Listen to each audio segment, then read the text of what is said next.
The upcoming is a discussion or debate on abortion with a good friend of mine, Zach, from Zach's Strange Corners of Thought, where we discuss the existential, the medical, and legal implications of abortion. I argue for why abortion, based on these theories, is wrong, and Zach is arguing, of course, the affirmative for abortion. So I hope you enjoy this video, and of course, let me know your thoughts in the comments below. Let's get right into it. So first of all, I would like to start off with quite a simple argument. I think this goes along the lines of modus ponens argument, a simple idea of the fetus is not the mother and is a human being, and also that the fetus is a living human being. Since murder is a termination of a living human being, then it follows that abortion is wrong, since abortion is the termination of a fetus, which is a living human being separate from the mother.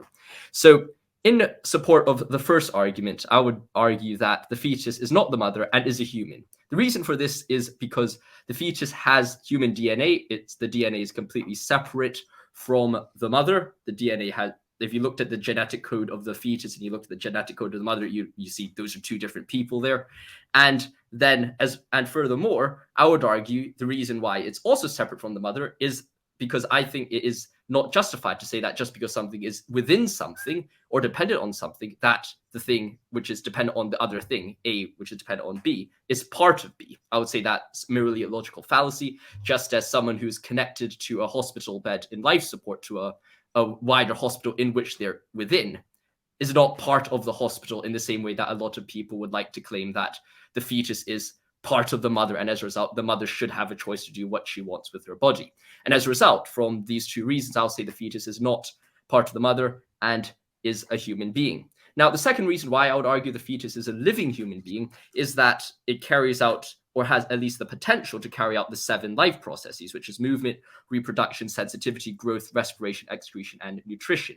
Now, the reason why I put potential and actual, I think that this is going to be an area of potential disagreement, but I think the potential and actual should be considered the same here, is because a human baby who is just born is considered by all to be a living human being. However, that living human being, which is a baby born at 9 months of pregnancy, cannot reproduce straight away. Nevertheless, we still consider them a living human being because they have the potential to carry out that life process in the future and show signs of being able to reproduce due to the fact that they have ovaries and gonads and just potential sexual reproductive organs, which can be found in a fetus in their process of development by the SRY chromosome and all those processes. If they work correctly, those things would develop as well. So as a result, following that argument, it would classify the fetus as a living human being, from which the rest of the premises follow, which is the fetus is a living human being, murder is the termination of a living human being, and abortion is a termination of human being. Murder is wrong, therefore abortion is wrong. Now that is perhaps a more scientific argument, which I suppose both of us perhaps might not be too interested in going into. It gets thrown around a lot, I assume. And while we can discuss the intricacies of it, I think we might be quite more interested in a metaphysical twist, which is my second argument. And this metaphysical twist is the idea that value is intrinsic to human beings and are tied to them by virtue of them being human beings, and not by virtue of extrinsic factors. So it's not tied to their utility towards a certain goal. It's not tied towards their ability to carry out anything, but rather them, by virtue of being human, have certain values and certain rights which cannot be taken away from them. Now, the width of those rights, the breadth of those rights, depends, of course, on the individual. For example, or depends on kind of the scope of where you want to draw it. And a lot of people have a lot of ideas on where you should draw those lines. And to some degree, for this debate, I think it's not really very important to draw an exact kind of circle of where those lines are. Rather, I would just argue that as human beings, they have the minimal rights, the basic rights to life and the right not to perish. Those are the two rights I think is key to every single human being. And beyond that, people might add in other things. There might be good arguments for that, but I would say those are irrelevant. I think every human being has value, and that value includes a basic right to life and the right not to perish, and it's not tied to intrinsic properties. So I'll say those are a few arguments that come off the top of my head when I'm thinking about the debate of abortion. And if you have any disagreements or objections, the floor is yours, I suppose. Yeah, so first off, I distinguish between human life, which, so for instance, all of our cells are human life. But we don't, I don't care if I scratch myself and I kill some cells like that, or if I have some type of surgery. And then I guess we would probably equate human being and human personhood. Would you agree that that's kind of the same thing? Yeah, I think the devil lies in the detail, in the sense of whether you would consider a dead body a human being. I would say perhaps not, and personhood and being would be significant, I suppose, in that distinction. Just because I think a human person would have rights, though of course a lot of times they are used interchangeably, such that what one person says as being might be what someone else says as person, and then the equivocation occurs there, right? So I think we Yeah. have to be careful about that distinction. Though I do believe that, all things being equal, if we view a person as someone with value and someone who carries out choices, that might be different from a human being, which is, I have human DNA and I have the potential to carry out choices and I have value. There's a small difference there, and depending on where you want to draw the line, I could define either one as one categorization or the other, if you get what I mean. I think we have Yeah. to be careful. So yeah, just going forward, if I say a human being or a human person, I am equivocating those terms. Mhm. And so that is the specific thing that's important to me. And so I don't believe that a fertilized egg, a zygote, an embryo, a fetus, however it self-identifies, which in my view it doesn't actually have the ability to self-identify, is a human person yet. I don't believe that personhood actually starts until the moment of birth. And so I take a very Heideggerian approach to this, and this idea that human beings can be defined as beings in the world. Like, we are naturally in a world that we care about, that we can't be abstracted from this world. And part of those fundamental characteristics are that we can be absorbed in a world, that we can find meaning in a world, that we have a type of facticity that throws us into a world. And obviously you could argue that there is a type of facticity that exists in a fetus. I would say that facticity exists, but it's not quite exactly the same thing. And to me, I do think that there is a metaphysical distinction, and I use a lot of scientific evidence to kind of buttress that. I don't know if that's a dangerous thing to do, to use scientific evidence for metaphysical arguments. But I do think that there is a metaphysical distinction between a fetus, something that's preborn, and then someone who is born, that there's like a shift that happens there. Beyond that, I would, as far as the morality of it, even if I say I granted your argument that a fetus, anything that's preborn during that gestational period, is a human being, I would then make, I guess, what is it called, the violinist argument. I don't know why we're doing so many things against violinists, but I would make the argument that, so for those that are unfamiliar, my understanding of the violinist argument is that basically, if a person needs a liver transplant in order to live, I cannot force another person to give me their liver, even if it means that I would die. And so I would carry that same argument with a fetus, that they cannot force a mother, a woman, or potential mother, a woman, to give up their own bodily resources to keep them alive. But honestly, I really do think that the fetus has kind of the same status that any organ in a body has while it's in that phase of being a fetus, of being inside a person's body. And yeah, I think I'll leave that as just kind of like my opening of where I am, and then we can just kind of discuss it. So yeah. I think you've raised some really, really excellent points, because I think you've picked upon some ideas which are very interesting, and I think they open up some truly strange corners of thoughts, I suppose, which we can then go on and pursue. So let's start off perhaps with the first point, which is personhood. And I suppose you gave a kind of a broad conception of what personhood means. You've thrown in Heideggerian ideas of being in the world, that they experience a sense of thrownness. I suppose, to develop it a bit more, I suppose to push you a bit more on that, what would you say are the exact qualities of personhood? Can you draw those exact qualities of personhood, or is it almost a more abstract idea of this is a person, like because I suppose with like science, they could say, okay, it's these 7 things or the potential of these 7 things to occur. Do you have a similar kind of rigorous definition of what a personhood means? Yeah, and so again, I'm going to follow Heidegger on this. You know, he says basically the basic existential characteristics of what it means to be a human, and he calls these equiprimordial. So they're basically a priori. They exist throughout the entire time that you're a human. They're completely unconscious. I don't have to consciously choose to do these, and they're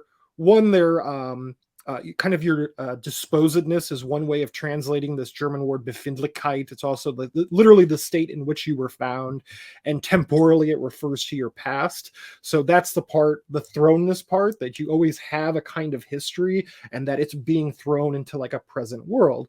And that in this present world that you and I are both in right now, we are inherently absorbed in the world. We deeply care about the world, so much that we're able to give meaning to the world. And then the final characteristic is what he calls understanding, and that's kind of ambiguous in the way it's translated, but it basically means like I can sketch out future possibilities. I can understand my future possibilities, or I can have some idea of what these future possibilities are. And not just that, but I can go backwards and I can remember choices that I've made in the past, and I can say, oh, well, there were these other possibilities that I could have made. And so I think that would be a distinction that Heidegger would make between a person and an animal. And I don't want to get into that debate specifically, but I do think that you require all of those specific things. So when it comes to specifically being born, and I know that there will be a lot of contention from people about this, to me, the act of breathing, that first breath, because when you first start breathing and when the umbilical cord touches air, the umbilical cord shuts down. So it's really throwing you into a situation where it's either breathe and live, or don't breathe and cease living. And even though this is like when we talk about choice, this is an unconscious choice. This is like, I don't expect an infant to be thinking this out. And that's really what Heidegger's trying to get at, that a lot of these choices are completely unconscious and unreflective, but we do have these options. These options do exist. And so once that is, you're basically put face to face with the possibility of death. And so if you breathe, if that occurs, then you're essentially dodging death. And you're doing so in a way that is autonomous from prior, when you were a part of the mother, where literally your existence completely depended on your ability to gain nutrients from the mother. And a lot of people say, well, look, babies are helpless, they can't take care of themselves. But once a baby is born, you can literally give them to anybody. And as long as they give them nutrition, right, they'll drink milk and they'll defecate and urinate and do all the things that are reasons I don't have kids, because I don't want to deal with that. And so yeah, they do have this like basic level of kind of pre-reflective autonomy that I think is an essential characteristic of being a human, even though it's not the type of like Sartrean free will where every single decision I make is a conscious decision. They have these options that they face in the world, and that even instinctively they are making a difference between them, even if they're relatively helpless, even if they require other people. Because one of the things that Heidegger says is that a basic part of being a human is that we have a relationship with others, right? He's completely against the kind of Cartesian solipsism. It's like, how could you even imagine what a human being would be outside of society, outside of some social context? That's like just absurd to even think. So I don't know if that kind of answers your question a little bit, but I think that does answer the question and does provide a bit of more of a solid framework of the situation. Now, I suppose there are immediately some questions which spring to mind on that definition. Firstly, I think since we are talking about the unconscious instead of the conscious, the question does arise of whether fetuses who are within the womb also experience a similar unconscious experience of being, I suppose, in this situation, aborted or not being aborted, just as even though they may not be able to think about it, they are still in face of a potential death or not death before they enter into the world in a literal sense of being separate from the mother. So there is that unconscious risk and I suppose that unconscious risk of living or dying, just as someone who, I suppose, let's bring back the situation of a man who's in a coma in a hospital dependent on life support, is at the same time, although unconscious, also facing the potential death or non-death decision if someone turned off his life support. So I suppose there's that similar, I suppose, unconscious ability which a fetus may be facing. Now, of course, you might come back and say, well, all right, but the fetus is actually in the world now. He is breathing. But I would say, well, what actually is so much difference between a fetus who is still in the mother's womb or someone who's just been born and the umbilical cord is cut? In the sense that when someone's in the womb and the umbilical cord is not cut yet, they still have the unconscious processes. But when someone's born, they don't really have the unconscious processes. They don't have the conscious process as well. And they still have the unconscious processes. And now you could say, well, okay, I'm older now. I could breathe unconsciously, or I could decide to stop breathing consciously. If I could suddenly stop breathing now, I'd be like, Josh, I'm going to stop breathing for the next 3 seconds. All right, I'm not breathing, but I'm still talking. Okay, 3 seconds is stopped. Okay, now I'm starting to breathe again. But a fetus has no actual choice to have that control over themselves to say, I'm going to stop breathing now in 3 seconds, then I'm going to start breathing again. They have no idea about that at all. In the same way, a lot of their choices are also unconscious, in the same way that if they were born maybe 5 days before or 6 days before, they would still have the exact same thought processes as they were within the womb or without the womb. So I think there are those fundamental differences where the line gets very difficult to be drawn if we are going to base it on this conscious or unconscious decision of being in the world or not. In the same way that thrownness, of course, acts as different degrees of relevance the longer you are outside of the womb. I don't think it's very easy to say, well, all right, let's go back here and then stop it there. Let's go back there and then cut it there. I don't think it is as simple, or at least as definitive as perhaps the more scientific version of, well, okay, respiration, whatnot, movement, whatnot, right?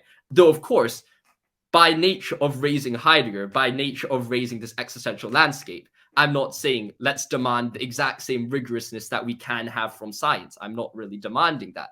What I do think is that if we were to say that humans have value, or at least the value is tied intrinsically to some sort of existence or some sense of existential form, we at least have to have some kind of idea which there's this clear, very obvious symmetry breaker between the fetus and a being which was just born, unless you then say, or I suppose someone can make the argument, which is something along the lines of, well, all right, the value and human existence doesn't actually even occur when someone is born. It occurs the moment they first make a conscious choice in the world. And that, I think, is perhaps even a stronger argument, though, of course, it does raise a problem of, well, all right, if we could abort, like, fetuses, can we then now go and kill babies until they make the first conscious choice in the world? I think that argument is actually a very powerful one with less support. So if I was, like, playing devil's advocate, I would say that actually is a very strong existential argument.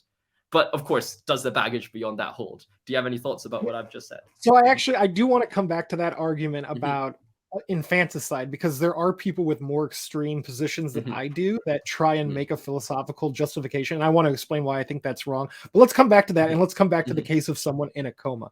So if we're just dealing with the fetus, I would say its possibility of death would be the same as any other organ or cell in the body.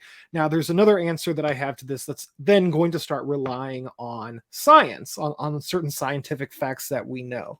So when it comes to brain development of the fetus, the hormones that are being, that the fetus is receiving, especially from the placenta, basically kind of keep it in a sense of sleep almost. They really, it's a sedation that the fetus is going through. So we do talk about how, you know, they might recognize heartbeats and they recognize certain sounds.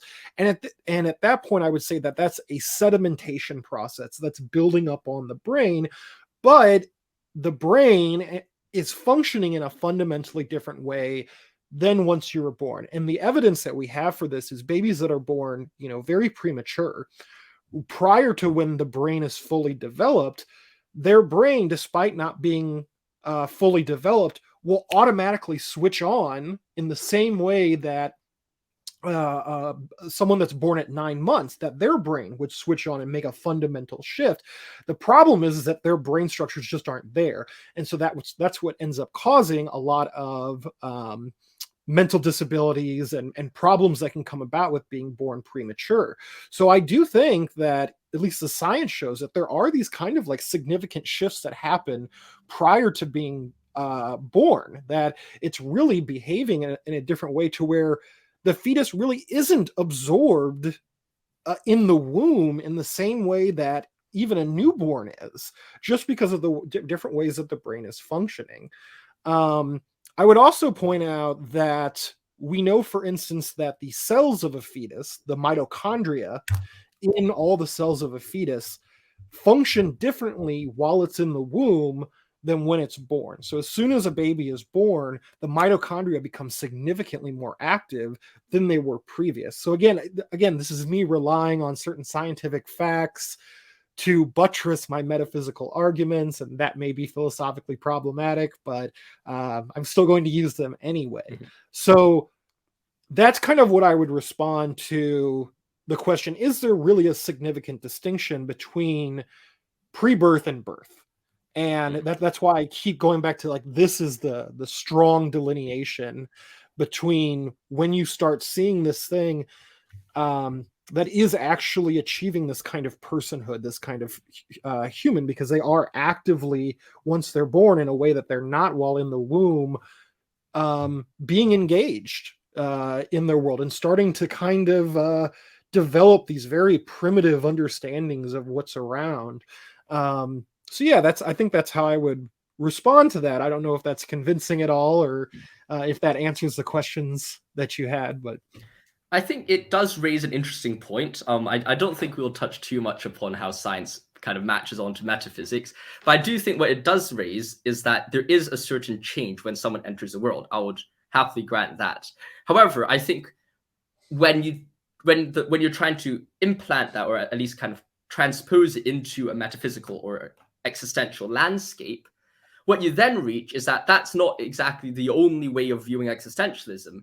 For example, and this just comes off the top of my head, if we take into the idea of Kierkegaard's idea of becoming and being a Christian in Fear and Trembling and whatnot, and his other works, what you notice is that becoming a Christian is just as significant, even more significant than the actual being of a Christian. The act of becoming is itself a mode of being. Now you might say, okay, that seems a bit kind of out of the blue, but what I think is interesting thing is that if we were to grant another framework of existentialism, which I don't think is too different from Heidegger's one, you get a framework where becoming a human being is almost just as important, if not even more important, than the act of being a human being itself, such that they're two separate modes of being with equally significant existential value to them. And even if one is not completely conscious, or their brain hasn't completely switched on at that moment, there still are things and still are stimuli which are working towards a certain goal. And if we turn to Heidegger himself as well and accept that framework, the idea of aletheia as truth, the idea of reaching out into the unknown, I think even if you say we're reaching out to the unknown in a very obscure way at the start as fetuses, there still are ways of reaching out to the unknown. Yes, unknown is very dark, but at the same time, I would say that is to be expected, because if we start off in the chance of a baby, his understanding, his ability to understand the world is way more difficult than me now with a computer in front of me, with Google and whatnot. As you grow older, as you're developing, that ability to uncover the truth is naturally to be expected, get easier over time. So if we're going to say, well, all right, the fetus has a very difficult ability, or it's almost impossible for them to have a complex understanding of the truth, or at least interact with the truth and the unknown in a certain degree of sophistication. Yes, that might be the case. But would that not be expected, I suppose, of a fetus who has just been conceived and is just starting to develop his understanding of the world, beginning his journey of uncovering the truth? Yes, he might first start learning the heartbeat, or might recognize some voices, but he's experienced absolutely nothing before. He doesn't have a computer. He doesn't have 18 years of experience or whatnot. So of course it's going to be more difficult then. So I suppose from that framework, you could say, well, actually, yes, the fetus is the beginning of the uncovering of truth, not the, I suppose, the breath, which is the beginning of the uncovering of truth. Yeah, and so with that, we would have to make a distinction of when something like obviously a fertilized egg isn't experiencing anything like that. It's not, none of that is becoming sedimented. So you might have to wait until And then this is a nebulous scientific question itself. When does something like sensory perception, when does that become a possibility for a fetus, right? It's not at the 3rd month, it's not the 4th month. There's arguments among some pro-lifers, and just for the sake of this argument, I'm going to call them pro-lifers, because in the political debate in the US, us pro-choicers typically call pro-lifers just anti-choice. But for the sake of this argument, I'll just call them pro-life, just so that we're not confusing anybody. But there's argument, right? So a lot of pro-lifers will make the argument that at this point we know that a fetus can feel pain. But then if you talk to like a neuroscientist about it, it's like, well, the connections aren't really there to be the same as pain. Yeah, so I guess that would depend on like where would, if there is such a thing as consciousness in the human sense for a fetus, where would that begin during that process? Because I don't know if you agree with this. I don't believe that a fertilized egg has consciousness, personally. I mean, I would say that, at least in relation to my arguments, I would say that whether it has consciousness or not is something which is almost irrelevant, just because it is quite a difficult idea to grasp. And consciousness has a lot of implications, which I think is not fully developed, and we don't fully understand what consciousness means yet. In the same way that if someone, and I suppose AI is not a good example, but I suppose it is a good example if someone believes that the world is deterministic, then you have really big problems with what actually is consciousness. I mean, if AI is deterministic by certain codes and humans are deterministic by certain factors, I mean, you very much can have a conclusion that humans are the same as AI and whatnot in regards to consciousness. Those things. Maybe I'm misunderstanding what you're saying, because there is a certain point where a fetus definitely appears to start being able to take in sensory information. Right? Yeah. That sounds to be like more of what you're talking about. And obviously, yes, consciousness is a very nebulous term. In fact, Heidegger never uses the word consciousness because he thinks it's too much steeped in this Western metaphysics, which is a whole different discussion. But so it sounds like you're saying, like, when is it that a fetus can actually start experiencing sense perception? And one of the things, again, if we refer to the science, is that there does appear to be this kind of sedimentation process, and that's how a fetal brain develops, right? Is that it is receiving certain kinds of sensory perception, and so that helps in the wiring of a fetus. So does that sound more like what you're trying to get at? Yeah, I think there is some sense of a reaction to external stimuli, and also a reaction to the external world in which is being recognized by the body, or at least acts in a recognizable way. Now, in that sense, you could say, well, all right, the fetus, a fertilized egg doesn't have that potential, or it doesn't have that ability at the very start, and that could be and I think that's the case. I think you have to grant that, but at the same time, I think when it comes to that argument of just the fertilized egg itself, I would say this goes back to the further background of the idea of becoming, is that, yes, it might not be experiencing at start, but that is the process of becoming. In the same way that someone who has never heard of Christianity at all and is just introduced to Christianity might not know anything about it at all at the start. But that doesn't change the fact that they're becoming a Christian, or they're on the way to becoming a Christian. I've been surrounded by a lot of Catholics recently, and they're all saying, as a Christian, they're like, oh, you are becoming a Catholic. And they've been telling me that over like the last, like, I don't know, 6-7 months I've known them. And at the start, I'm like, well, I'm like a Protestant. At a point, I was a Calvinist. I'm like, there's no way on earth as a Calvinist I was ever going to become a Catholic. But then they're like, are you a Calvinist? That's well, I used to be a Calvinist, and like, and I had this, like, I don't know what you would call it, a bit of a James White. I'm not sure whether you've ever come across that, a old guy, but I had a bit of a Calvinist phase, like when I was like 14 or whatnot. And I was talking to my friends about it, and they're like, but then that was the process of becoming a Catholic, all part of God's plan.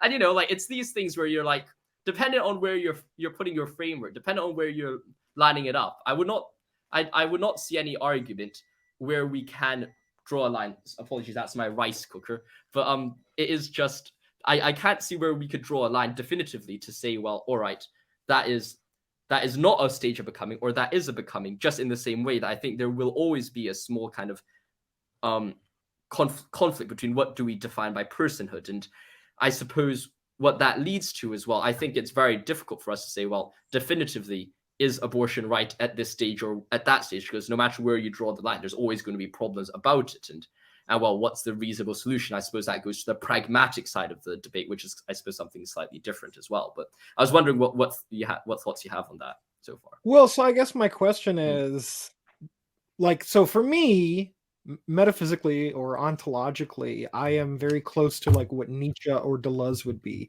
where all of existence is becoming, right? Whether it's living existence or not.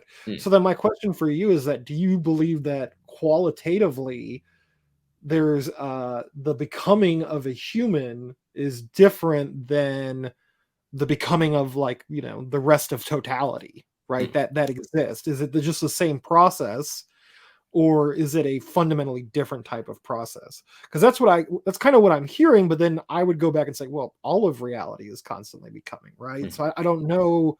Yeah, I would want to understand if you have a stricter distinction between that or not. Well, I think I would agree with the Nietzschean idea that everything is in a state of becoming, but I do think there's a qualitative difference between what types of becoming is occurring. And that qualitative distinction comes from, I quite like to lean on Berdyaev's distinction, and he's quite an exclusive or elusive Russian thinker on the side. But in his works, Destiny of Man, he does talk about the idea of humans' ultimate value and ultimate telos being the idea of becoming creators.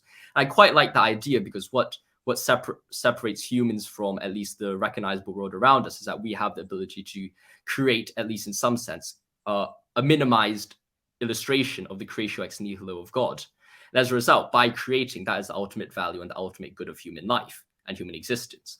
And as a result, I would say that the process of becoming for fetuses and of humans and whatnot is judged by their ability to create and develop ideas and music or whatever field of creation it is in the world, which is a good. And as a result, I'll say that is a qualitative difference when it comes to the existential mode of becoming between humans and a rock or a tree or whatnot. Mm-hmm. So, I mean, because, and full disclosure to everyone, I am an atheist. So obviously you as a theist believe in souls, or at least I'm assuming you believe in a soul. So at what point in development would a fetus or an embryo or even a fertilized egg become imbued with a soul? If you were just to have to guess. It's not like the Bible's very clear about. Yes, definitely. Well, the Bible's not clear about a lot of things. Hence why there are some Calvinists and some Protestants and some Lutherans and some and that list goes on and on and on forever, right? Yeah. So, but I mean, I suppose the reason why I haven't raised anything about religion at all up until this point is because I think there's a lot of metaphysical baggage or whatnot, which I think is somewhat irrelevant. It is very irrelevant, but at the same time, it's not something that I necessarily want to raise because it leads to a lot of other questions, and hence I'm trying to make this argument as irreligious as possible. However, if we do raise the idea of, because I do think personally, like even if I wasn't a theist, I would still be pro-life. So I mean, I'll put that out there. So they're not mutually exclusive. Yeah. But then, and there are people that are Christians that are pro-choice as well. Definitely. So. But if you do tell me to guess where the soul comes in, honestly, first I'll say. I'll do the Catholic answer saying it's a divine mystery. Who on earth knows, and whatnot. But it's not the quickening. That what was it, St. Thomas? It was like it happens at the quickening or something. Perhaps yes, I think it does. But I guess they quite like the mysteries in the Catholic Church and in tradition, the mystery of the sacraments, which is very beautiful, I have to say. But I do think that if I had to just guess, and this is just out of complete jest, and I have absolutely no reason behind it, I'll probably say when the fetus starts in heartbeat or whatnot. I think that's a good sign, and I think the fetus starts a heartbeat quite early on. I could be completely wrong, and I'm talking completely out of left field here. There's absolutely no justification for this. Like if you gave me another good argument for something else, I'll just change my view in an instant. It's one of those things where I haven't put much thought into it just because I haven't thought much about it in relation to the abortion debate. But I'll say it's heartbeat or whatnot. I mean, there might be another life process which actually starts earlier, but something along those lines. And I don't mind including, some of the religious presuppositions that you have, because they're constitutive of your beliefs in general. And even as an atheist, like I am still actually very interested. That's one of the reasons I like your channel, is because I can watch a lot of philosophy of religion that I don't normally get exposed to. So if I were to acknowledge that a soul exists, I would be definitely. I don't know about a heartbeat. Do you believe that animals have souls? I have absolutely no clue about that. The amount of evidence I have behind animals having souls is exactly the same amount of evidence I have for when souls occur. I have absolutely no clue about that, to be honest. Yeah. So I mean, if I were to speculate on when souls exist, because especially since Descartes, and if you take a more secular viewpoint, we really seem to equate souls with consciousness, right? With the mind. Yeah. And so if I were to make that argument, and I would never make that argument because I hate Descartes, I would say it's whenever the brain is able to have this like basic thing that we call consciousness, or has that basic possibility. And of course, we talked about this earlier, there'd be a difference between possibility and actuality. And to me, that's a hard distinction. And I mean it in that's a very strict distinction between what is possible and what is actually occurring right now. That's actually really important to my philosophy, even though Heidegger is constantly talking about possibilities and how they interact with stuff. So yeah, I mean, and that goes back to the argument, right? Most people would say, well, a fertilized egg has a very good potentiality of becoming a human being. And there are some pro-choicers that might be, I think I've probably made this argument before, not seriously, but that, a fetus could be the equivalent of cancer. But as far as we know, the cancer has because it has different DNA, right? But as far as we know, cancer has no possibility of becoming its own independent human. Family Guy. Huh? Have you watched Family Guy? Well, yeah, but there's that episode where Peter randomly grows a second Peter out of his shoulder or whatnot. I mean, when you said cancer has no chance of growing into a life of its own, I just think that idea of like Peter growing a second Peter just came into my maybe head. In the Family Guy cinematic universe, that's a possibility. Yes. That's a rebuttal that everyone needs. Yes. But I mean. So, I mean, one other thing that I want to point out, because you mentioned how at the point of fertilization, there's different cells. And I know that we've talked about this before, but I mean, I read a study, and I'll put it in the description of my video and I can share it with you, that basically said, when we talk about gut bacteria that doesn't have our DNA at all, that there's actually more individual gut bacteria cells than all the other cells in our body. And so at a fertilized egg, they don't have any gut bacteria, but you need your gut bacteria in order to survive, right? Like there's people who, if they lose it, they literally have to get like fecal transplants from other humans in order to get that gut bacteria back. Otherwise you can't properly get nutrients. So, I could potentially argue that in order to be a human, you actually have to have all of these cells in your body that don't have your DNA whatsoever. Right, I could potentially make that argument. So I don't know. That's why I would say a fertilized egg is not itself a person, or that's one of the things that I would use to make that argument. But I suppose we were moving a bit towards a fetus as the same status as an organ. Am I right when we're moving towards that form of the argument that you were raising at the beginning? That is my metaphysical belief, that the fetus is an organ, and that all organs and organ systems have a certain purpose, right? And so the entire, reproductive system is for the purpose of reproducing, of creating an other that is not merely a part of the whole. And so for my argument, just as a uterus and a fallopian tube and ovaries and all that fun stuff is an organ and it has a specific purpose, the fetus itself is an organ and has the purpose of being born and becoming an other. So it does have the potentiality of becoming an other. It's not a necessary potentiality, but it's very likely. Well, I don't even want to say it's very likely. It is like, that is its purpose, is to be born and become an other completely independent from the mother and the whole reproductive system that it's a part of while it is gestating, I guess. Okay, so that, and the reason why I raise that is just because if you're thinking about gut bacteria in your last argument, the gut bacteria is only there with the purpose to help people absorb nutrients. But the fetus, he doesn't need that gut bacteria yet because the nutrients are coming through the umbilical cord. And as a result, what the umbilical cord is to, I suppose, teleologically to the fetus is what the gut bacteria and that entire digestive system is doing for the mother. So as a result, I would say that the actual purpose or the actual end of gut bacteria is not necessarily a very significant kind of indication to say the fetus is either separate or independent of the mother, just because of how the different anatomies work in both circumstances. Now the idea of it becoming an organ, well, it is an organ with the potential of becoming another. How would you perhaps describe the mode going from an organ to another? Because I think if we're thinking about this, I suppose when you're saying it's an organ, you're not thinking about this scientifically. We're talking about it kind of metaphysically, I suppose.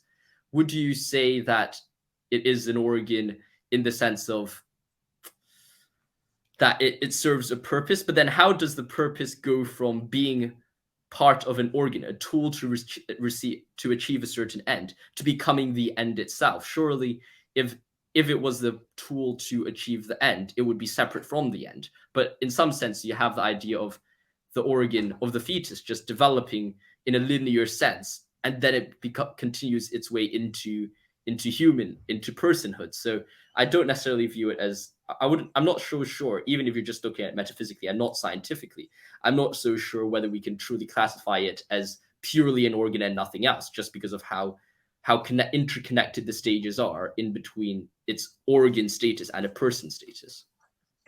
Yeah, so I think the difference between any organ, not just a fetus qua organ, but any organ that exists, and a newborn is the newborn has separation and autonomy in a way that organs do not, is what I would say. Like, you can't take a liver out of the human body and expect it to continue to exist. Now, I mean, it has a certain autonomy in that I can't directly control my liver, so that could be a possible contention to my argument, right? There's most of my organs I can't directly control unless I'm like some Taoist monk that can control all aspects of their body. But I do think that that the autonomy that any cell has is exceptionally limited in a way that a newborn doesn't have. And so this might be a problem in my argument. If I might starting to be getting too fuzzy in my definitions here. So I don't know how if you want to pick that apart or whatever. So because I'm definitely open to, I want to improve my arguments, right? Like there are deficits to the arguments that I have. For instance, one argument that I have yet to be able to fully deal with.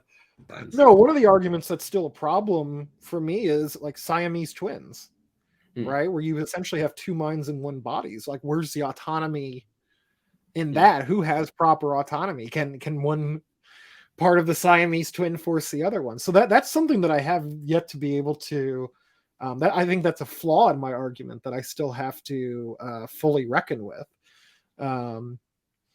So yeah, I mean, so as far as going back to, I think we were talking about, the autonomy of an organ, right? The ability for it to act independently, even though it's ultimately acting for a person, right? I think I pointed out that was kind of nebulous, and so I didn't know if you wanted to kind of further explore that or pick that apart.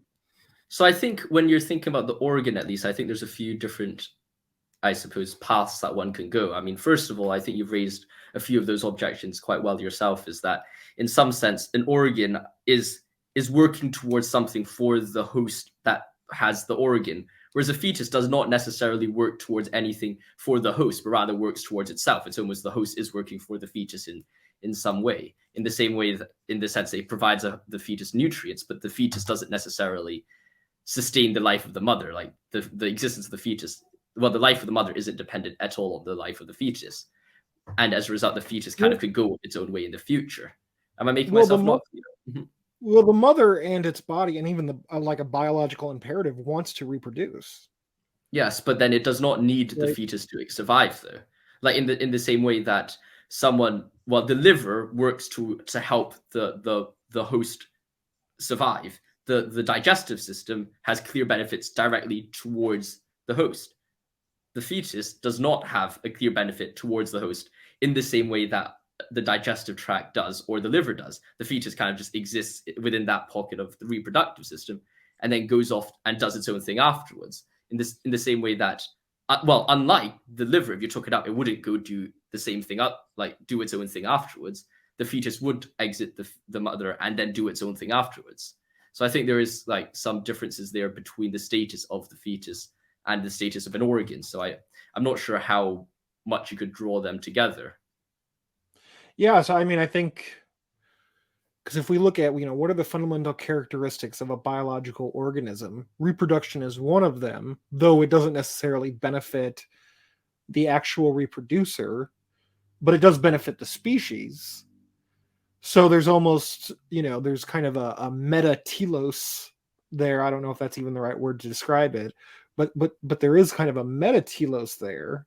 And I also think that humans do things that aren't naturally in their own benefit, right? I don't know. Maybe I'm getting too lost here. Does that kind of make any sense? Well, I think it does, in the sense that people do things which are not for their own benefit, and that's something you could grant. I mean, there's that entire idea in Dostoevsky where people were given everything a perfect world, they just go around and destroy it. So I mean, it's definitely something which does exist. However, that's I'm not what sure I would do. Potentially, yes, to create some strange corners of thought in the process, Yeah. but I'm not sure how exactly that would apply. Don't give me everything or superpowers. I'd probably be a villain. No, but I'm not sure how exactly that would tie back to the abortion debate. And secondly, I do think that there is perhaps a difference between viewing the fetus as an organ and also the reproductive system as an organ, because the reproductive system is an organ to the mother, in the sense that it does provide a certain goal and does help towards the goals of the mother in most circumstances. If the mother wants to have a child, they have sex and then they have a kid, right? So that it does serve some purpose. In most cases. In most cases towards the mother. Yeah. Now for the fetus, on the other hand, the fetus, I think, is separate from the reproductive organ of the mother, because, well, the fetus, number one, I suppose if you're looking at it purely scientifically, it does have a different DNA. And of course you could say, well, gut bacteria and whatever have different DNA. But then at the same time, if you're looking at what bacteria is, we're not debating that the gut bacteria is literally part of the mother. We're saying the gut bacteria is a different type of bacteria, which is within the mother, but it's not exactly part of the mother. I wouldn't say the gut bacteria is part of the mother. It's I am arguing that it's a part of the human. Because I think the virus. Because if you got COVID and there was virus within you, now of course COVID isn't virus isn't a living thing. Would I get demonetized for saying this? Huh? Do you get demonetized for saying COVID, or is that just I don't something? think so. Well, hope not. At least not anymore. Well, I'm not monetized at all, so I suppose it doesn't affect me. But I think we're fine on COVID at this point. Maybe if it was 2020, we would completely get shut down. That is true, but I suppose that's a whole other debate right there. Yeah, no, who knows? But I suppose if a virus was within you, you wouldn't say the virus was part of you. You would just say it's a foreign invasive thing within you, which is hurting you. In the same way that if you had gut bacteria, you'd say it's a foreign bacteria which has symbiotic relationship to your gut. It's not exactly part of you because it has a different DNA and whatnot. So in the same way, I would say, well, a fetus has a different DNA and is just not part of the reproductive system in that sense. Yeah, but is gut bacteria necessary for you to live as a human? It's necessary, but I wouldn't say it is part of you. I mean, I don't think that's a correct kind of distinction or extrapolation. In the same way that you wouldn't necessarily say oxygen is part of you, even though you necessarily need oxygen to breathe or food to eat when you're eating food. You wouldn't say the food is part of you. You have molecules literally made out of oxygen in your body. Yeah, but that is not. There's separation between the molecules of carbon or whatnot, which is bonded to oxygen. I don't know how biology works exactly, but I would say there's a difference between the oxygen you breathe and the things which are within you. There's a difference between the red blood cells carrying oxygen within. Well, no, but then that's exactly what I was trying to point out when I was saying the mereological fallacy. Something being within something is different from something being part of that thing. So as a result, when I say the gut bacteria is within you, I'm not saying it's part of you. I'm saying it's within you. Just as when I say I am within my house, I'm not saying I'm part of the house. And when the oxygen is within your bloodstream, it's carried by your red blood cells, the hemoglobin. Your hemoglobin, the red blood cells, is part of you, but then that's a carrying of the oxygen, and not the oxygen is part of you, if you got what I mean. There's a distinction there, I would say. Yeah, I don't know if I understand that, because again, like the oxygen is just as much a part of your and the way that it's used is just as much as part of the chemical makeup of your body, whether it's being used to create ATP, which is essentially energy, or whether it's being used in other chemical processes. Like that's a part of you, right? The energy that my mitochondria produces is part of me, is me. In the same way that, you know, a red blood cell is me. So I don't know. I guess I'm not buying that. It might be just a point we disagree on. Yeah. I suppose I'll just try to raise an analogy just for the sake of illustration to see whether I could convince you with this analogy. But I suppose if you're in a factory and you see a conveyor belt, and the conveyor belt has or I suppose a mine shaft or whatever it is, right? That you have a conveyor belt, there's containers on the conveyor belt, and then someone puts like coal in it. Would you say the coal is part of the conveyor belt? I mean, it seems to me that the coal is more so separate from the conveyor belt, just as the end product, which is created by the conveyor belt, is separate from the factory and the processes of creation. The robots which are running the factory is separate from the stuff which is being held within the conveyor belt and the products which it creates. But they're all part of the factory process. Yes, they're all independent things, but they're all part of the factory process, right? If a factory didn't have all those things, you know, we would say, oh, it used to be a factory, or it's a, you know, we might say it's a dead factory or an inoperative factory, right? So I guess that would be my response to that. Like, even the people that work at the factory are part of the process of the factory, despite being, you know, separate individuals and easily replaceable. As anybody in capitalism knows, you're very easily replaceable. You're always expendable. So yeah, I guess that would be my response to that. Yeah, I don't know. It hasn't convinced me yet. I'm so sorry. I suppose this would just go on. This might go on for a bit long, so I suppose we should agree to disagree, lest we stay here all day just discussing about the metaphysics and ontology of the matter. But I suppose carrying on, I suppose, unless you have anything you want to pick apart more in our previous discussion, we could turn to the violinist argument. Is there anything else you want to discuss in a bit more detail so far? No, I think it would be good to move to kind of the moral argument of all of this. So, so just to be, I guess I just want to like nail this down. When do you think an abortion at any point is acceptable, or do you think as soon as the egg is fertilized, you have a completely separate human? I think abortion at any point is impermissible, given the epistemic limitations that we have currently about the individual status of a fetus. Okay. I think that's the moral stance. Now, there can be evidence out there which does convince me otherwise. Yet at the same time, I do not think that evidence is given to us now, and that the majority of the evidence that we do have is in favor of the position that I currently hold, which is impermissible throughout, due to the scientific reasons I've given previously. With my argument of like it's a living human being, regardless if it's a person or whatnot, it's a living human being. For all we know, living human beings should not be terminated. Therefore, abortion is wrong. That's the stance I hold. And for all I know, that I suppose is separate from whether it's a person or not. Because I think if you're just looking at the science and you don't jump into what it means to be a person, I think you get quite a bare bones and I think a very clear distinction of the situation, I suppose. Okay. So it seems like this argument is resting heavily on its kind of teleological possibility that it will, you know, be born, right? That it will fully develop into a separate life, Yes. or that it's likely to. Okay. So yeah, my view on abortion is definitely, I'll admit, is a more extreme view, because I think and this we're going to be blurring between morality and legality. I think that it should be permissible up into, like, as long as you're pregnant and it's not separate, that it should be permissible. Now, when we come to the subject of third trimester abortions, in principle, if you were 9 months and you just decided on a whim, yeah, I want to get an abortion, I would say on principle that's acceptable.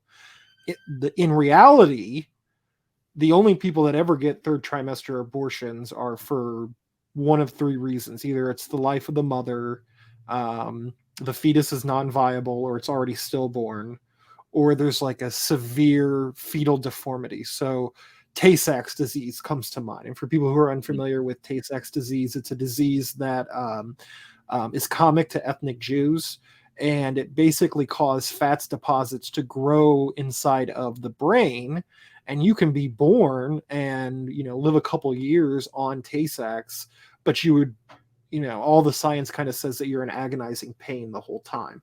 So that would be one of the acceptable that would be the fetal deformity argument of why it would be permissible to get an abortion in the third trimester. And if somebody came up to me who was 9 months pregnant and asked, do you think it's okay if I get an abortion just on a whim, right? Because most people actually agree that it's okay to get a third trimester abortion if it's like life of the mother or viability and stuff like that. Most people really do. There are some people that don't. There are very, people that really do not. And I can go on about various politics in the U.S. But if someone came up to me and said, hey, I just want to do this on a whim, would I recommend that? No, because I think that, one, the procedure to do it is more dangerous. It's more complicated. It's just not something that I would recommend. If I were a doctor, would I perform it? No, because I think there would be serious ethical problems, and you could potentially lose your license. Like, I don't know how it is in the UK. Yeah, so I don't know how medical ethics works in Europe or the UK, but you can lose your medical license in America without ever committing a crime, right? If you, do malpractice or you engage in what is considered unethical medical behavior. And so if I was a doctor, I would not perform a third term abortion just on a whim. Because I do think that it would run into some ethical violation, right? It could put a person in more danger than giving birth. So that's kind of all of the different variant ways. In principle, yes. In reality, I don't think that ever actually happens, that people get to that late. Usually, if you get to 8-9 months, you want a baby. Yeah. Right. That really is if you've gone through that much, you really want a kid. And all the people that I've ever known or I've heard about who get third trimester abortions, it's really devastating for them because they really did want a child. And it's just a situation where they really don't have a choice. I mean, they could die, or, they don't want a fetus that's going to be born in agonizing pain, or a baby that's going to be born in agonizing pain and might die within a couple days, etc. That's the reality of it.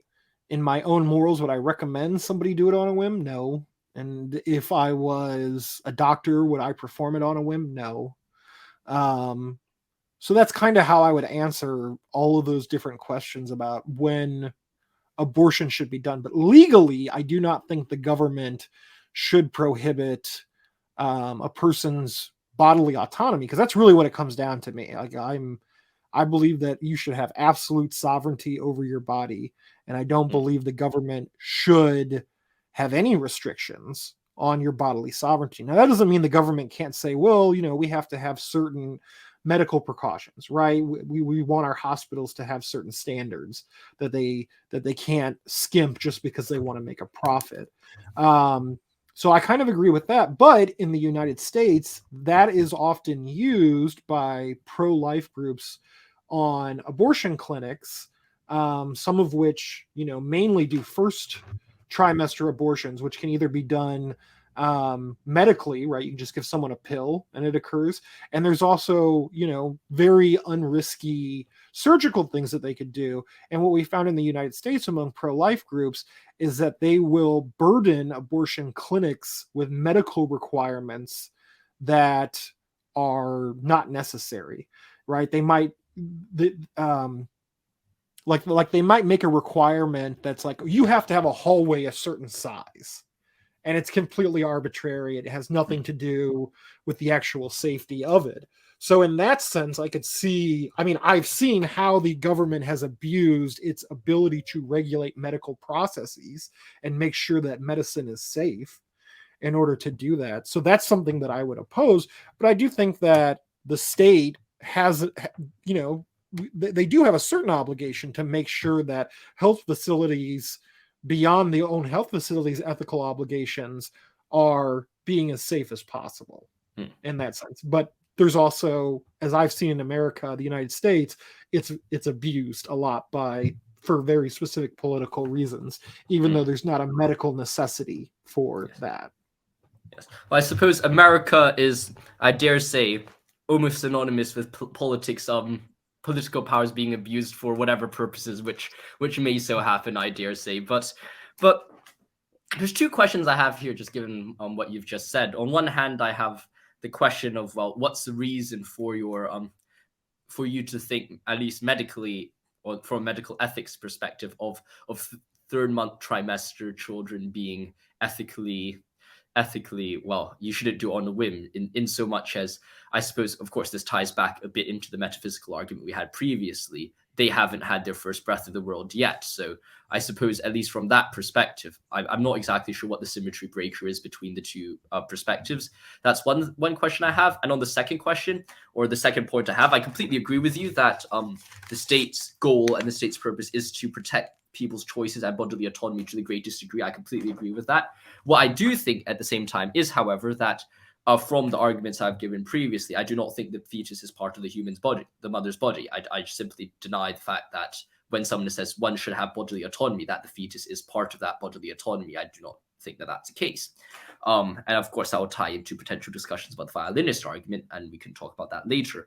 But I do think, as a third thing, an extension of that, is that the law should follow closest to should follow definitions which can have a clear and distinct definition, or at least a very clear and distinct definition, hence not metaphysical, nothing which is like, oh, this might be a person or might not be a person. It should be following at least something which is semi-agreeable on all fronts, which is the science of it, to say, well, does it follow 7 life processes? Yes or no. Does it have the potential to carry out 7 processes? Yes or no.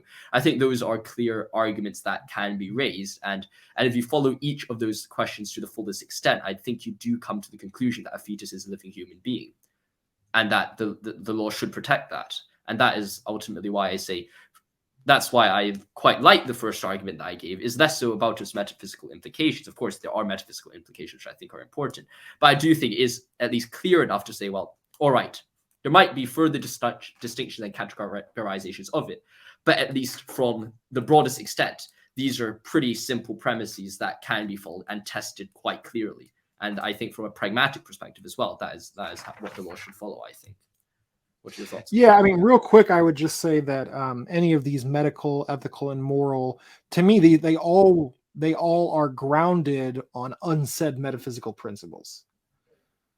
Does that make sense? Right? Like if you absolutely believe that a human person begins at fertilization, that's a metaphysical statement. Mm-hmm. I agree. Mm-hmm. So all of these things, to me, are grounded on, at the very least, unsaid medical, unsaid metaphysical principles. And that's really why I wanted to have this discussion with you, because I had a couple other people that wanted to have an abortion debate, and it would have just been all politics, because I wanted to be able to get into the philosophy of it. Because I do believe, like, all of these things, in order to really answer that question, you do have to answer the metaphysical, or there are just metaphysical implications, is just kind of what I'm saying. As far as why would I not recommend that somebody gets a 3rd trimester abortion on a whim, and again, I'm not a super expert on the exact medical procedures. I would not recommend it because it's more dangerous, it's more expensive, those would be the reasons. That it's So really it's got nothing to simple do with as- the metaphysical principles behind it then. no, not for me at least. No, and that's the thing is like most people would oppose on metaphysical principles, on all principles, and most forms of third trimester abortion, because if you look at pictures, it looks a lot like a baby, right? And so we kind of naturally, I mean, this is part of our literal DNA, is that when we see babies, we are attracted to them and want to care for them. It's literally part of how we've evolved, is to, you know, want to care and take care of that. So I think for a lot of people, that's why they get so skittish when it comes to third trimester, even sometimes second trimester is why I think a lot of people get skittish. And remind me of the last thing, the other thing that you said. I apologize. The last thing I said was purely the idea that if we're going to talk about laws, I completely agree with you about the body autonomy part. I think the role of the law is to ensure that people have the maximum amount of the maximum ability to perform choices with their own body. And I'll add a small degree to that people should also be enforced to bear the responsibilities of their action, because I think without the bear the responsibilities of the action, it's very difficult to say you should have the choice and you don't have the responsibility. I think that's a problem. And I think although some people might say, oh, that's totalitarian, I think it's completely reasonable to say that if you're doing something, the role of the law is to make sure that you're responsible for what you've done, in the same way that, of course, clear cases, murder or whatnot, you're responsible, you've done that choice, you have to be responsible for it. But I think in the same way, it's like if you've made a decision about something else, and I suppose in this situation it might be just promiscuous sexual behavior around the place. I'm not necessarily saying you should. By the way, that's my favorite type of sexual behavior. Wonderful. but I dare say that I think the law should definitely allow for that, but at the same time it should also ensure that responsibility is taken for the consequences of said action. Now, of course, on the side as well, what I was also arguing for is that I think when we're talking about the law, in order for the law to work, it has to act on very clear and presentable and well-defined scientific principles, or not even scientific, but just clear and well-defined principles. I don't think metaphysical arguments make the cut just because of how much debate there can be over it, as seen for the 1 hour of debate we've had just now on metaphysical discussions. And I think it's safe to say we're both very reasonable people, and as a result, I don't think the law can allow for such a discussion or distinctions where two reasonable people can get together and look at something and say we have two completely different conclusions. I don't think the law can allow for such vaguity. As a result, I would say the law can only base things on things which can have clear, definitive answers, like science. And I'm not saying science is God or anything like that, and not God as in a deity, but as the main fundamental principle. I'm not a proponent of scientism, but I think for what we know, at least when it comes to the debate of abortion, science is the clearest thing that we have. And in that science, what we clearly can see is the 7 life processes, and the potential is the same as actual when it comes to the application of 7 life processes to what is a living human being or not. And based on those two principles, I'll say, legally speaking, the fetus is a living human being, and as a result, no abortion. That's my take on the situation, because that's, to me, is the only clear-cut thing where you could say, all right, can it do this, can it do that, can it do that, ticks off all the boxes. Every reasonable person can look at that and say, well, all right, that's what it is. And from that perspective, I would say, yeah, that's the case. Of course, if we have further scientific developments in the future, the thing could change very easily. But for now, with what we know so far, I would say that's a good perspective to look at it legally. Yeah, so let's just go ahead and grant that, you know, at the moment of fertilization, that's a human person. I'll just go ahead and grant that. I think that if you were, and that it has its own body and it has a certain level of bodily sovereignty that is equivalent to all other people's, I guess what I would say is that if you were to grant a fetus or just an unborn person that level of bodily sovereignty, you would be granting them a type of right and sovereignty that once they're born, they'll never have, and that they'll never have throughout the rest of their life, that they can unilaterally control another person's sovereignty, because at that point it becomes a conflict between two different sovereignties: the sovereignty of the mother and the bodily sovereignty of the mother and the bodily sovereignty of the fetus. And I do think that the sovereignty of the mother is always going to take precedence. Now, when it comes, I don't know if that answers that question or if I can continue on. Perhaps before we continue on, I'll just kind of raise a point which I've said previously, which was I think of the intrinsic value of a human being is tied to them both to the ability to have a right to life and a right not to perish. That's the sovereignty I'm granting. Whether that is to someone else or not is a completely different thing. I don't really care about those extrinsic factors, just because I think if you're tying directly to the most kind of structured or principled position, which is value includes a basic right to life and the right not to perish, then I think that right carries on throughout your body and throughout your life, and that doesn't change. And I'll say that that's what the right that the fetus has, and not to the mother's body or whatever it is. They have the basic right to life in the same way that I think everyone. Now, some conservatives might think I'm a bit of a communist for saying this, but I think everyone should have a basic example or a basic ability to live in the world. They shouldn't have great conditions and great phenomenal things, but I think everyone has a basic right to to water to drink, basic food to sustain themselves. Of course, they don't need to eat 3-course meals a day, but if they're eating a potato every day, fine by me. But they have to have at least some basic form of sustenance that people should be working, has a moral obligation to provide to everyone. I think that's a moral obligation.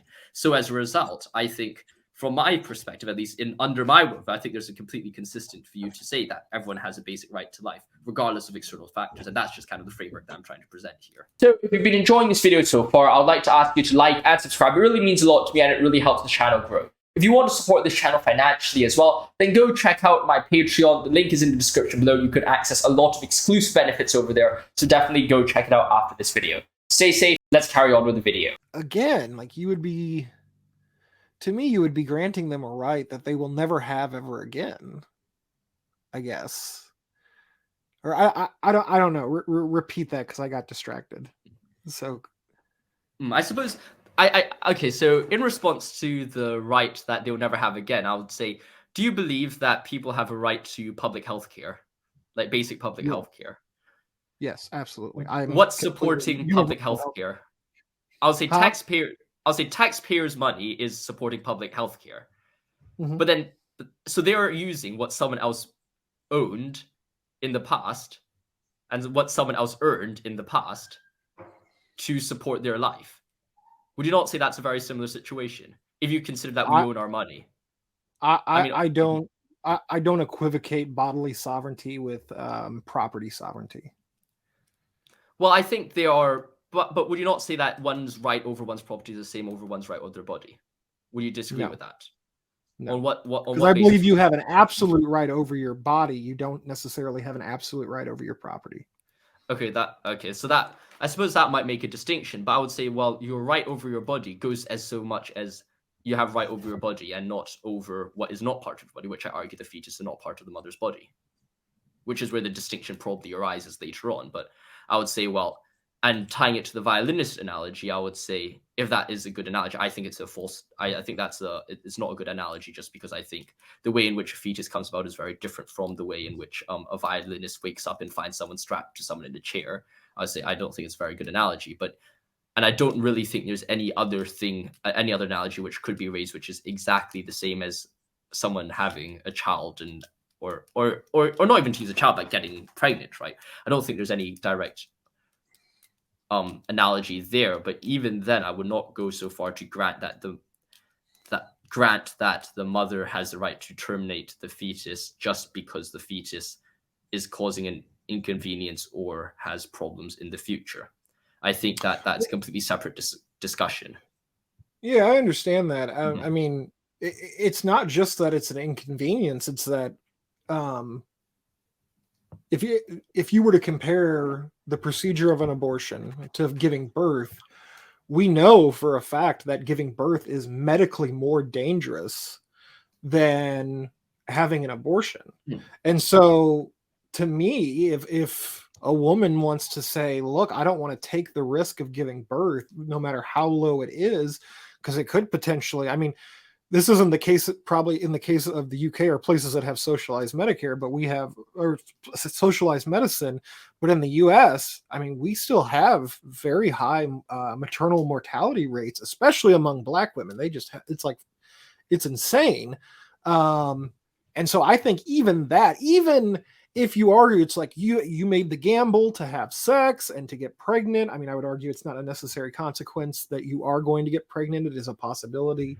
But the simple fact that it could very well be more dangerous for you to give birth is enough of a reason for you to be able to assert your own bodily autonomy over the potential of the fetus to literally cause you to die in that situation, especially because the fetus itself is completely dependent. I mean, there are, the way that even fetal cells implant themselves in the uterine, and I guess this could come down to more of a matter of perspective.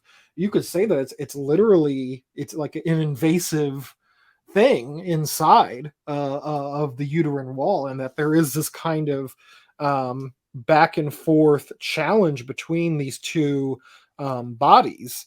And so just based on the fact that it's literally more dangerous to give birth than it is to terminate a pregnancy or to not be pregnant, that itself trumps whatever potential rights that a person as a fetus has. I don't know if that makes sense, but that's kind of what my argument for that, even if you grant that a fetus is a human person, would be. So in the same sense that if we take whoever, so say you're a violinist and I am I'm your bartender, and I just keep giving you liquor over and over, and you're an alcoholic, and you keep telling me I went to my doctor and I have liver cirrhosis and I'm going to die, and I keep manipulating you into drinking more and more, even though I know all these facts, and you get to the point where you need a liver transplant, even though I was definitely one of the people responsible for giving you liver cirrhosis. You still don't have the right to force me to do that, even though that's a case of me being responsible for you needing a part of someone else's body, potentially my own or anybody's. But just because I caused that, I still don't believe that that's enough of an obligation to force me to donate part of my liver. And so I would extrapolate that, or use that as kind of an analogy for the fetus woman dichotomy that exists. That's how I would respond, especially to the argument that, because it is a significant argument that you make, that you chose to have sex. You chose that can get tricky, but you had sex and there is a possibility of you getting pregnant. And so at the very least, metaphysically, there's a causal relationship. And then morally, we can go further and say, well, that's a responsibility. That causal relationship becomes a responsibility. And so, yeah, that is, even if you have that responsibility, you also have the responsibility to yourself. So if you think, hey, I mean, the risk of me giving birth and having serious complications or dying is too much, then I should be able, in order to save my own life, to be able to terminate it. Or, in the argument I just made, if I am directly responsible for you getting liver cirrhosis and you're about to die unless somebody gives you a liver transplant, and then the most likely candidate is to come to me as the person responsible, and I'm like, hey, no, liver transplant, that's too medically dangerous to me. I'm not willing to do that. I still think that holds. Well, I think responsibility, especially, I would say responsibility, let's talk about that first, is something which is not to oneself, but towards a higher goal or a higher aim. And this might be a bit idealistic for me, but I do think that the very concept of responsibility, the difference between one acting based on responsibility or one acting based on a whim, is precisely the fact that one holds themselves to a further standard which they themselves are not part of. For example, when I say I am responsible to you, I'm not just saying I'm responsible for you. I'm responsible to a duty that I have for you.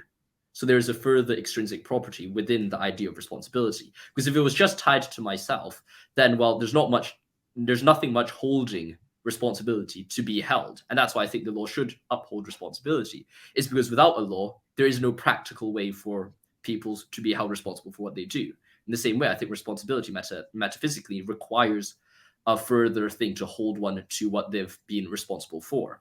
Now, I suppose on the side as well, I think when you talked about the bodily sovereignty of the mother, I think there's a few things that could be raised there.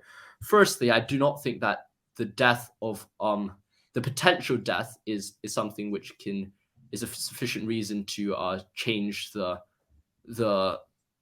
challenge the pre-existing or the certain death of the fetus, because on one hand we have the chance of someone potentially having complications, and then we have the chance of someone definitely being terminated. Now, of course, I should say fetus just to be scientifically accurate here, but the fetus being terminated is precisely the case that they are being terminated. The chance of giving birth may not lead to termination. And I'll also say that people's right to choice is a secondary right under the primary right which everyone has, which is the right to life, and that the right to life is the one and only right which trumps everything else.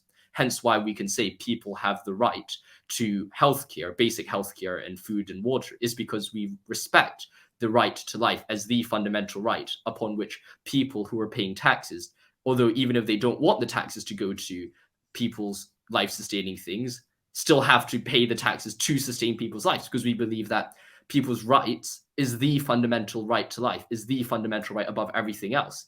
And of course, there are other discussions around that, but I think, and it does tie into other metaphysical properties and ideas, and I suppose I'm somewhat curious to hear how you would define rights and values. But at the same time, I think that at least from the perspective of the law, I think the right to life is the fundamental right upon which most legal systems are based upon and take as a granted. First of all, you guys heard it here first. Joshuajwyen is a communist. We've determined that automatically. I want everyone to be aware. Should I say the Russian national anthem now? I think I have it somewhere. We could talk about that in a second, actually. The thing is that the fetus is the one with the imposition on the bodily sovereignty of the mother, right? And so, someone gets pregnant, they have responsibility. They may have responsibilities to their other children that they already have. They have a responsibility to stay alive for them. They have a responsibility to, whatever other things that are going on in their life. I think that the argument of responsibility holds equally well for those. And so the risk that could end your life, prevent you from doing that, even if it's a small one, I think that would, in my opinion, that would still hold. So that doesn't sway me personally. Did I answer your question? Kind of. I suppose the response would still be like they still have made the choice. Like it was an active choice to have a child, I suppose, and that would still be the fundamental. Well, it might not have been an active choice to make a child, but they made the choice to do a process that made of that. But then again, I mean, they made that same choice to have their previous children, and they still have those obligations to those previous children. Yeah, so that's how I would respond. And I think this is just another area where we're going to come to an impasse on what we believe. I did want to circle back to the infanticide argument that we had made earlier. So I have read opinions that and these are, kind of ethical, it's just you're just thinking up stuff just because you can, which happens in philosophy a lot. So one argument that I heard is that because they don't believe an infant is a moral subject and has the ability to kind of display a morality or something like that, and that is apparently their determinator of personhood, they would then justify infanticide. Now, to be clear, that is not my position. I don't think whether I'm glad not. Yes, it's not my position. Like, whether you can be moral or not, whether you are a moral agent or not, to me is irrelevant to whether you're a person, right? A sociopath is not a moral agent, right? They don't care about morals whatsoever. And I don't think that we should just be unilaterally killing them either. So that's a position that I have discovered that is more extreme than mine. And again, my position is as long as you're still pregnant, it hasn't been born, you have the right to do with your body. I don't know if you've heard if that's a convincing argument against infanticide for you, but that's just the arguments that I've heard some people try to, they do the philosophical mental masturbation of trying to really strain the lines of thought there. So that's why I wouldn't advocate against infanticide, because again, my definition of a person doesn't require you to be a moral agent or anything like that. It is just like what I believe is a very strong ontological shift that literally at that point includes you with the same basic, biological, metaphysical characteristics that all other humans share, that you and I share, that I don't believe are the same for someone that hasn't been born yet, for a fetus or before. So I hope that's a satisfactory argument against infanticide, in case anyone's considering it. Yeah. Well, I would like to proudly announce that both of us probably disagree with infanticide, but we've come to a conclusion. We've come to an agreement on one thing.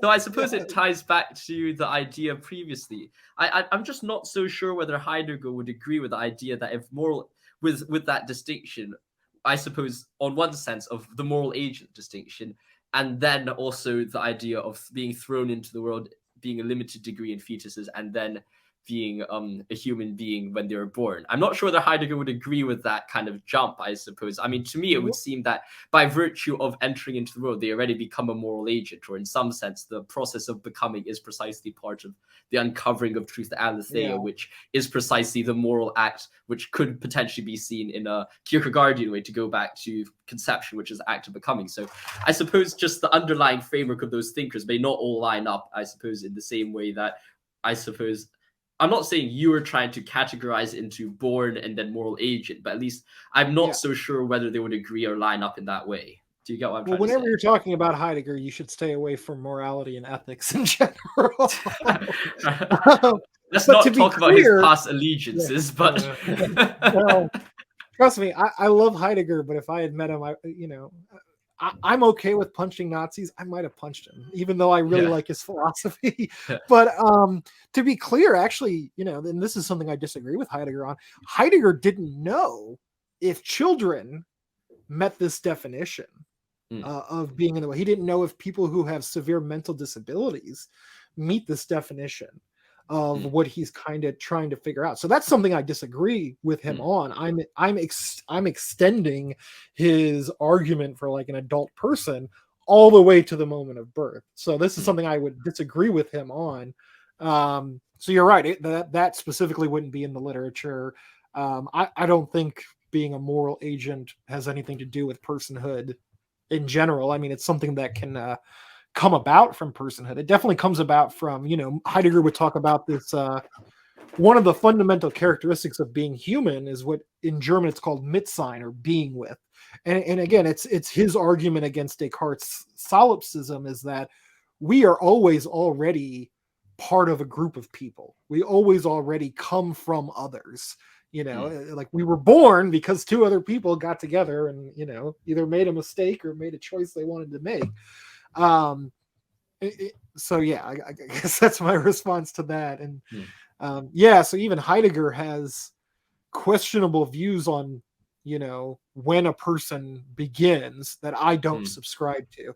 Now, again, these are kind of like, a lot of these are lectures that he's doing, so they're kind of like one-off thoughts. They're not super, they're not thematicized very well, is how I would describe it. But when I read that, I was like, no, I'm going to reject that, Heidegger. Some we're going to disagree on.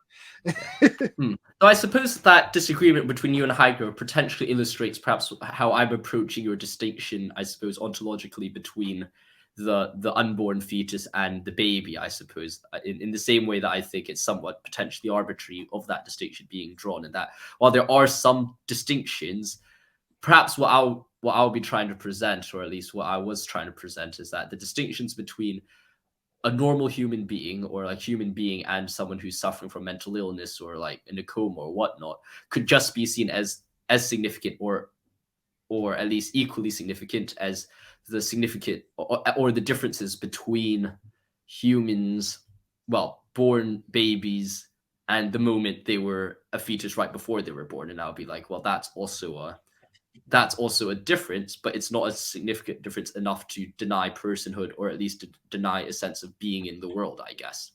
And I suppose that's kind of just a perspective that I'm kind of drawing. I wonder if you have any thoughts on that. Yeah, well, I mean, I don't know.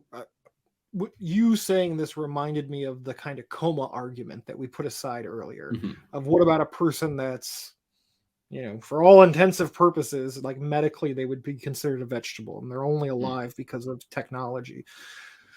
So I would say that they still are a human being, even if they're, technically a vegetable. And the reason I would say is because another part is that they have the facticity of being a human, which I don't grant to a fetus, even though there's kind of this sedimentation that's growing up on. And when you're born, you are being thrown based on that earlier sedimentation that is related, right? It's almost like your thrownness as a fetus isn't your own. I would argue it comes from your mother. Your mother is literally giving you a type of thrownness in order so that you can start, so you can be thrown in the world. And I would say with someone in a coma, they have a historicity. They have this history of being human that isn't erased as long as they continue to be alive.